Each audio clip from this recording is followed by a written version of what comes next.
ಹರೇ ಕೃಷ್ಣ. ನಮಸ್ತೆ ಸ್ನೇಹಿತರೆ, welcome back to my Shrihari Krupe YouTube channel. ಇವತ್ತಿನ ಸ್ಪೆಷಲ್ ಏನಪ್ಪ ಅಂದರೆ, ಸಮ್ಮರ್ ಆಲ್ರೆಡಿ ಸ್ಟಾರ್ಟ್ ಆಗಿದೆ ಅಂತ ಎಲ್ಲರಿಗೂ ಗೊತ್ತು. ಅದಕ್ಕೋಸ್ಕರ ನಾನಿಲ್ಲಿ ವಾಟರ್ ಮೆಲನ್ ಪುಡ್ಡಿಂಗ್ನ ಮಾಡ್ತಾಯಿದ್ದೀನಿ ವಿತ್ ಸ್ಟ್ರಾಬೆರಿನ ಬಳಸ್ಕೊಂಡು. ತುಂಬ ಹೆಲ್ತ್ಗೆ ತುಂಬ ಒಳ್ಳೆಯದು ಅಂದರೆ ತುಂಬ ಒಳ್ಳೆಯದು. ಆಲ್ರೆಡಿ ಸಮ್ಮರ್ ಇರೋದ್ರಿಂದ ಈ ಥರ ಒಂದು ಮಕ್ಳಿಗೆ ಮಾಡಿಕೊಡಿ, ತುಂಬ ಇಷ್ಟಪಡ್ತಾರೆ. ವಾಟರ್ ಮೆಲನ್ನ ಹಾಗೆ ತಿನ್ನೋದಕ್ಕಿಂತ ಈ ಥರ ಒಂದು ಸ್ವಲ್ಪ ಖರ್ಚು ಮಾಡಿದ್ರೆ, ಒಂದು 20 ರೂಪಾಯಿ ಖರ್ಚು ಮಾಡಿದ್ರೆ ನಿಮಗೆ ನೋಡಿ ಈ ಥರ ಒಂದು ಅಗರ್ ಅಗರ್ ಪೌಡ್ರು ಅಂತ ಸಿಗುತ್ತೆ ಅಂಗಡಿ ಒಳಗಡೆ. ಪೌಡ್ರ್ ಆದರೂ ಓಕೆ, ಜೆಲೆಟಿನ್ ಪೌಡ್ರು ಇಲ್ಲ ಅಗರ್ ಅಗರ್ ಅಂತ ಕೇಳಿದ್ರೆ ಕೊಡ್ತಾರೆ. ಜಸ್ಟ್ 20 ರೂಪಾಯಿ ಅಷ್ಟೇ, ಮಾಲ್ಗಳಲ್ಲೆಲ್ಲ ಸಿಗುತ್ತೆ. ಒಂದು ಅರ್ಧ ಕಲ್ಲಂಗಡಿ ಹಣ್ಣು, ಒಂದು 4 ರಿಂದ 5 ಸ್ಟ್ರಾಬೆರಿ ಇದ್ದರೆ ಸಾಕು. ನೀಟಾಗಿ ಈ ಥರ ಒಂದು ಪುಡ್ಡಿಂಗ್ನ ಮಾಡ್ಕೊಬೋದು. ಒಂದು ಬೌಲಷ್ಟು ಸಕ್ಕರೆ ಬೇಕು ಅಂದರೆ ಯೂಸ್ ಮಾಡ್ಕೊಳ್ಳಿ, ಇಲ್ಲಾಂದರೆ ಸ್ಕಿಪ್ ಮಾಡ್ಕೊಳ್ಳಿ. ಬನ್ನಿ ಹೇಗೆ ಮಾಡೋದು ಅಂತ ತೋರಿಸ್ತೀನಿ.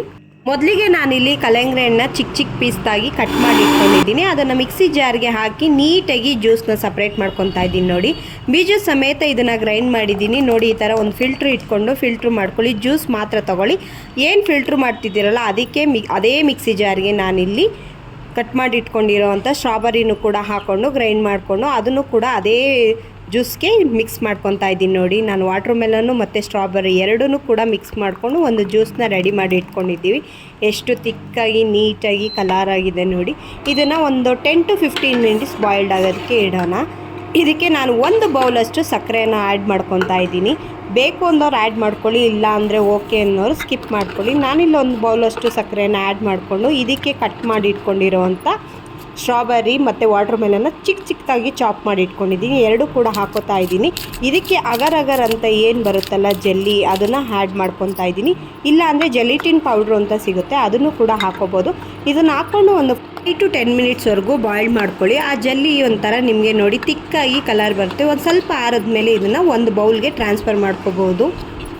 ಬೌಲ್ ಕೂಡ ಒಂದು ಸ್ಟ್ರಾಬೆರಿ ಸ್ಲೈಸಸ್ನ ಇಟ್ಟು ಈ ಥರ ಡೆಕೋರೇಷನ್ ಮಾಡಿಕೊಂಡು ತಣ್ಣಗಾದಮೇಲೆ ಒಂದು 2 to 3 ಅವರ್ಸು ನೋಡಿ ಈ ಥರ ಬಿಸಿ ಇರುತ್ತಲ್ಲ, ಇದನ್ನು ಸ್ವಲ್ಪ ತಣ್ಣಗಾಗೋ ಥರ ಬಿಟ್ಟು ಬೌಲ್ಗೆ ಟ್ರಾನ್ಸ್ಫರ್ ಮಾಡಾದಮೇಲೆ ಒಂದು 2 to 3 ಅವರ್ಸು ಫ್ರಿಜ್ಜಲ್ಲಿಟ್ಟರೆ ತುಂಬ ಚೆನ್ನಾಗಿರೋ ಅಂಥ ನಿಮಗೆ water melon pudding jelly ready ಆಗಿಬಿಡುತ್ತೆ. ಮಕ್ಳಿಗಂತೂ ತಿನ್ನೋದಕ್ಕೆ ತುಂಬಾ ಚೆನ್ನಾಗಿರುತ್ತೆ ಅಂದರೆ ತುಂಬ ಚೆನ್ನಾಗಿರುತ್ತೆ. ಸ್ವಲ್ಪ ಯಾಕಂದರೆ ನೀರು ಫ್ಲೇವರ್ ಆಗಿರೋದ್ರಿಂದ ಇದು ಸಮ್ಮರ್ಗೆ ತುಂಬಾ ಚೆನ್ನಾಗಿರುತ್ತೆ. ಒಂದು ಸತಿ ನೀವು ಕೂಡ ಮನೇಲಿ ಈ ಥರ ಮಾಡಿ ನೋಡಿ, ಟೇಸ್ಟ್ ಹೇಗಿರುತ್ತೆ ಅಂತ ಕಮೆಂಟ್ ಮಾಡಿ. ನೋಡಿ ಎಷ್ಟು ನೀಟಾಗಿ ಬಂದಿದೆ, ಒಂದು ಚೂರು ಕೂಡ ಏನು ಕೆಟ್ಟೋಗಿಲ್ಲ, ಏನಿಲ್ಲ. ಒಳ್ಳೆ ಕನ್ಸಿಸ್ಟೆನ್ಸಿಯಲ್ಲಿ ನೀಟಾಗಿ ಜಲ್ಲಿ ಟೈಪ್ ಆಗಿದೆ. ನೋಡಿ ಎಷ್ಟು ನೀಟಾಗಿ ಸ್ಟ್ರಾಬೆರಿ ಕೂಡ ಕಾಣಿಸ್ತಾ ಇದೆ. ತುಂಬ ಜಲ್ಲಿ ಆಗಿದೆ. ಮಕ್ಳಿಗಂತೂ ತುಂಬ ಇಷ್ಟ ಆಗುತ್ತೆ. ಎಸ್ಪೆಷಲಿ ಇದು ಸಮ್ಮರ್ ಆಗಿರೋದ್ರಿಂದ ಎಲ್ಲ ಮಕ್ಕಳು ಇದನ್ನು ಇಷ್ಟಪಟ್ಟು ತಿಂತಾರೆ. ನೀವು ಕೂಡ ಮನೆಯಲ್ಲಿ ಈ ಥರ ಮಾಡಿ ನೋಡಿ. ಮಾಮೂಲಿ ವಾಟರ್ ಮೆಲನ್ ತಿನ್ನೋದಕ್ಕಿಂತ ಈ ಥರ ಜಸ್ಟ್ ಒಂದು 20 ರೂಪೀಸ್ ಅಗರ್ ಅಗರ್ ಪೌಡ್ರು ಇಲ್ಲ ಜೆಲಿಟಿನ್ ಪೌಡ್ರ್ ಯೂಸ್ ಮಾಡಿಕೊಂಡು ಈ ಥರ ಮಾಡಿದ್ರೆ ತುಂಬಾ ಚೆನ್ನಾಗಿರುತ್ತೆ. ಫಸ್ಟ್ ಟೈಮ್ ನಾವು ಕೂಡ ಇದನ್ನು ಟ್ರೈ ಮಾಡಿದ್ದು, ತುಂಬ ಚೆನ್ನಾಗಿತ್ತು. ಸ್ವೀಟು ಎಲ್ಲ ಒಂದು ಕನ್ಸಿಸ್ಟೆನ್ಸಿನೂ ತುಂಬ ಚೆನ್ನಾಗಿ ಬಂದಿತ್ತು. ಹಾಗಾಗಿ ನಮಗೆ ತುಂಬಾ ಇಷ್ಟ ಆಯಿತು. ನೀವು ಕೂಡ ಟ್ರೈ ಮಾಡಿ ನೋಡಿ. Thank you for watching my YouTube channel. Keep